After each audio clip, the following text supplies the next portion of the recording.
sobrang init.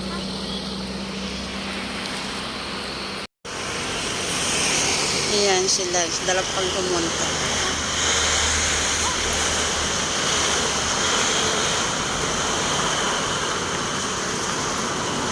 Napakaganda po yung view niya, parang nasa Baguio ka.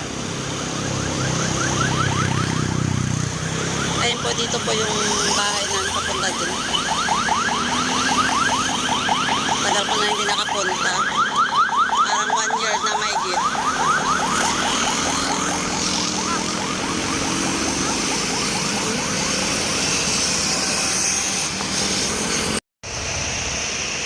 Ang ganda po ng view.